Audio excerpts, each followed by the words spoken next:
Hey guys, Jagu here. So when people think of a superhero trilogy, the first one that comes to mind is Sam Raimi's Spider-Man trilogy. It's just iconic. A lot of people were introduced to Spider-Man through the Sam Raimi Spider-Man trilogy. This trilogy is great. Even though it's very nostalgic to me, it's not my favorite superhero trilogy. And I'll get to why it's not my favorite, and why this trilogy isn't perfect. But still, it's a great trilogy. Spider-Man 1 is a great origin movie. Like, when fans think of origin movies, the first one that comes to mind is the first Spider-Man movie. Yes, there is Batman Begins, there is the first Iron Man movie, but Spider-Man is just a perfect origin movie. Like, I can't think of something I didn't like about the movie. The main character of the movie, Peter Parker, played by Tobey Maguire, and he just feels like a nerd. He very much nailed it. We get to see a lot of stuff like Mary Jane being Peter's love interest, Harry Osborn, Peter's best friend, Norman, who will become a very important character. So Peter gets bitten by a spider, gets his powers, and we get to see a lot of great stuff with Peter learning about his powers. Like, I didn't grow up with Spider-Man through the comics. I actually grew up with Spider-Man through the Sam Raimi Spider-Man trilogy. So I always thought that Peter shoots his webs from his wrist. But in the actual comics, he uses web shooters. So yeah, for a lot of fans, we all knew that Peter shoots his webs from his wrist. It's until we grew up, and it's until we got older when we found out that he actually uses web shooters. We all grew up with Peter shooting his webs from his wrist, and not from using his web shooters. Again, when I was a kid, I always knew Peter shooting his webs from his wrist, okay, not from using web shooters. It's when I got older when I found out that in the actual comics and in a lot of TV shows he uses web shooters. So I wish we had more moments between Peter and Uncle Ben before Uncle Ben died, but yeah, I still liked the Peter and Uncle Ben scene, and with the iconic "with great power comes great responsibility" line from Uncle Ben. Peter going to wrestle was just great, and he let that robber go just so he can get his revenge from the guy that didn't give him most of the money that he deserved. And we all know what happened. It led to the death of Uncle Ben. It's just so tragic knowing that Uncle Ben died because of Peter, because he let that burglar go. And it's just great. So Peter became our friendly neighborhood Spider-Man. And with that, we go to Green Goblin. I like that in this movie we get to see Peter becoming Spider-Man and Norman Osborn becoming Green Goblin. We basically got two origin stories in one movie. While the Spider-Man origin had more screen time, which makes sense. It's his movie. It's a Spider-Man movie at the end of the day. But yeah, I like that we also had an origin story for Norman becoming the Green Goblin. The love story in this movie is great. You can see Peter wanting so bad to be with MJ, but he's too shy and he took a while to make a move. And that's why Harry made a move to be with MJ. Because Harry told Peter, you just took forever to make a move. That's why I'm dating MJ. And even Peter admits to Harry that, yeah, I didn't make a move. That's why Harry has MJ and not Peter. The very first fight between Spider-Man and Green Goblin is so good. J.K. Simmons as J. Jonah Jameson is great in this movie. The final fight between Spidey and Green Goblin is so brutal, and Green Goblin's death is just so brutal and dark. And this movie sets up the whole Harry wanting to kill Spider-Man story, basically getting his revenge since he thinks Spider-Man killed his father. Which is great, because you really want to see where it's gonna go. MJ admits that she has feelings for Peter, so, yay, Peter got the girl, right? Because he always wanted to be with her. But well, his responsibility as Spider-Man gets in his way, so he friend-zoned MJ for her safety. Man, what a great movie. How are they gonna top this movie? And well, they did it with Spider-Man 2. Spider-Man 2 is a perfect superhero movie. It is my favorite out of this trilogy. Again, Spider-Man 2 is a perfect superhero movie. It is a superior sequel, and by that I mean it's better than the first movie, and it's also an amazing movie. It's just perfect. The story of this movie is Peter having a hard time balancing between being Peter Parker and being Spider-Man. You can see that being Spider-Man is just hard and not fun at all. He's missing his classes. His friendship with Harry is fading. He can't attend to MJ's play. He gets fired from his job as a pizza delivery. Also, you have that scene that takes place in the big gala where Peter sees MJ dating John Jameson. Then in the next scene, him trying to talk to her, but she's very mad at him for not attending her play. Then you have Harry slapping Peter in front of everyone. Then John Jameson announces that Mary Jane agreed to marry him. It's just pain after pain after pain. And Peter started losing his powers because he's just not liking the fact that he is Spider-Man. He goes to a doctor, and in my headcanon, the doctor very much figured out that Peter is Spider-Man. Like, they hinted at to us that he might know that Peter is Spider-Man because Peter was telling the doctor in his dream that he was Spider-Man, and he's starting to lose his powers. And then the doctor gives him a reality check. He doesn't have to be Spider-Man. He has a choice. And then we get an amazing scene through Peter's thoughts, talking to Uncle Ben. That scene is just so good. You can see how Uncle Ben is disappointed from Peter for not wanting to continue being Spider-Man. He tells him to hold his hand, and Peter just tells him, I'm Spider-Man, no more. So Peter quits being Spider-Man. And you know what? He very much deserved that happiness. I never saw it as Peter being selfish for not wanting to be Spider-Man. You can see that Spider-Man ruined his life. So him wanting to give up being Spider-Man is totally understandable. But he realizes that the city needs him. And even Aunt May tells him that people need heroes. So Peter wants to be Spider-Man again, to stop Doc Ock and save MJ. And his comeback is great. The train fight scene is amazing and it's very iconic. Peter saving the civilians on the train was really great, and them promising him to not reveal his identity was also a great scene. Doc Ock sacrifices himself, Peter saves MJ, and she made a choice to be with Peter even if he is Spider-Man. It kinda sucks for John Jameson. I mean, when MJ got kidnapped, he was looking for her. But yay, Peter got the girl. So yeah, this movie is just a masterpiece. It's a perfect superhero film. And I forgot to mention, Harry does find out that Peter is Spider-Man.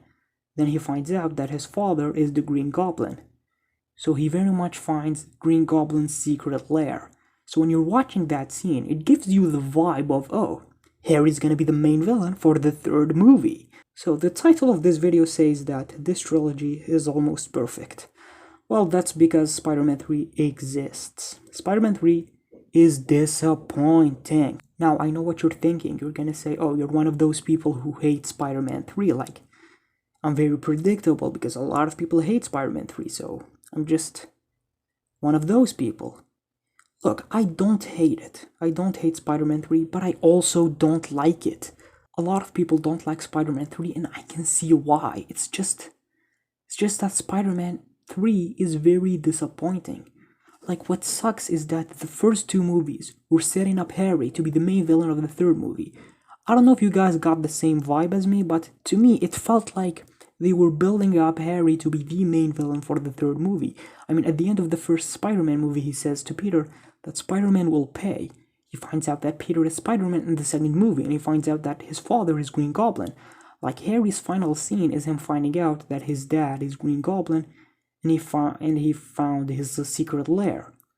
So it just kind of gives you the vibe that Harry's gonna be the main villain for the third movie. The first two movies were setting up Harry to be the main villain in the third movie, only for Harry to fight Peter for like 5 minutes, and then he got defeated and got amnesia. Like, come on, Spider-Man 1 and 2 were leading up to Harry to be the main villain for the third movie. But then in Spider-Man 3, they just had a small fight scene, and then Harry got knocked down and gets amnesia. Like, it really sucks. That's because Harry had to share the screen time with Sandman and Venom as the villains. That's why Harry isn't really the main villain of Spider-Man 3. Instead, he's one of the villains for Spider-Man 3. He's like a side villain, because this movie has 3 villains. So yeah, it's disappointing. I really wanted Harry to be the main villain for Spider-Man 3. I wanted him to be the main antagonist for the movie. But well, it is what it is. Sam Raimi was forced to add Venom into the movie, even though he had zero interest in having Venom in his movie. But Avi Arad forced him to add Venom, so that's why the movie has a lot of villains. Now, just tell me, what happened to Peter Parker in this movie? He sucks. And I know you're gonna say, well, it's because of the symbiote. No, I'm talking about before he got the symbiote. He was acting like a jerk to MJ, like you're supposed to tell me that Peter, the one that we were rooting for to be with MJ in the first two movies, and he finally got the girl, only for him to kiss Gwen Stacy right in front of MJ? Like what? And when she came to him for emotional support after she heard that Flint Marko was the one who killed Uncle Ben, Peter was like, I don't need your help. Like, bro, MJ, the girl that you wanted so bad to be with during the first two movies, and now that she's finally with you and wants to be there with you during bad moments, and you're just pushing her away? Like what? I just didn't like Peter in this movie. He just didn't felt like the one we knew in the first two movies. So yeah. So let's talk about the good stuff. Flint Marko was great in this movie. I liked his transformation into the Sandman. But what I didn't like, I know I said let's talk about the good stuff, but what I didn't like is when they retconned Peter's origin by saying that the burglar that Peter didn't stop wasn't the one who shot Uncle Ben, but Flint Marko, aka Sandman, was the one who shot Uncle Ben. Well, accidentally. So this very much ruins Peter's origin. The point of Peter becoming Spider-Man is because he let that burglar go, and because of him, Uncle Ben got shot by that burglar that Peter didn't stop. But now you're telling me that Uncle Ben didn't die because of Peter, since that burglar wasn't the one who shot Uncle Ben. So Peter was never responsible for his uncle's death, and I really didn't like that. They just ruined a great origin story. Remember that scene in Spider-Man 2 when Peter told Aunt May that Uncle Ben died because Peter didn't stop that burglar, because he very much told her that he was responsible for his uncle's death. Well, guess what? Peter wasn't actually responsible for his uncle's death. So yeah, they very much ruined Peter's origin. They shouldn't have retconned it. The point of Peter becoming Spider-Man is because Uncle Ben died because of Peter. So yeah, my other problem with the movie is that we waited two movies for Peter and MJ to be together. Like, Peter went through so much to finally get to be with MJ. But then in Spider-Man 3, all they do is argue, like the dinner scene, when she was mad at him for kissing Gwen, or when Peter said to her, I don't need your help, or when Harry told MJ to break up with Peter. Like, I just didn't like that. They broke up in this movie. Again, we waited two movies for these two to be together, only for them to break up in the third movie. Like, I would have loved in this movie to see them be there for each other and support each other, but what we got was just very bad. Look, I've been very negative about this movie in this video, so let's talk about stuff that I liked. Everything that has to do with Peter and the symbiote, I thought it was handled very well. I actually liked Venom in this movie. He was terrifying. And I really liked Sandman. I thought he was a great character. And while I hated that they retconned Uncle Ben's death by making Sandman the one who shot Uncle Ben, I still liked the scene where he was explaining to Peter what actually happened and that he didn't mean to kill Uncle Ben. All of that was great. Peter forgiving Sandman, again, it was just a great scene.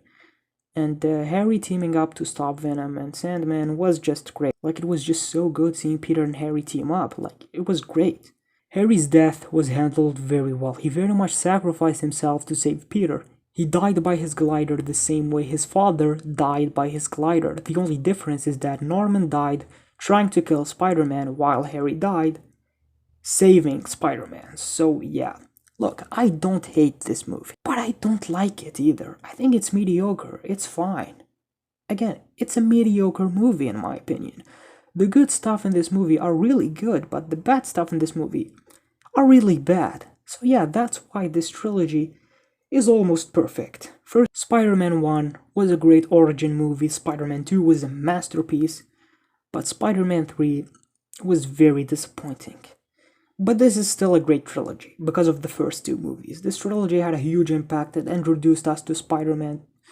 It introduced Spider-Man to a lot of fans, and a lot of fans grew up with this trilogy. Like, I remember owning the DVDs for this trilogy and watching them over and over and having a blast. Sam Raimi did a great job. Each movie had its theme. Spider-Man 1 was about responsibility, Spider-Man 2 was about sacrifice, and Spider-Man 3 was about forgiveness. Like, it's just an iconic trilogy, and I totally understand why it holds a special place in a lot of people's hearts, including myself. I very much grew up with this trilogy. It's a great trilogy. So I'm done. Thank you guys so much for watching the whole video. I had a lot of fun making it, so tell me your thoughts on this trilogy. Do you love it? Do you hate it? Just leave your thoughts down in the comments. So if you guys like this video, then give it a like, subscribe, do all that fun stuff, and I catch you all in the next video.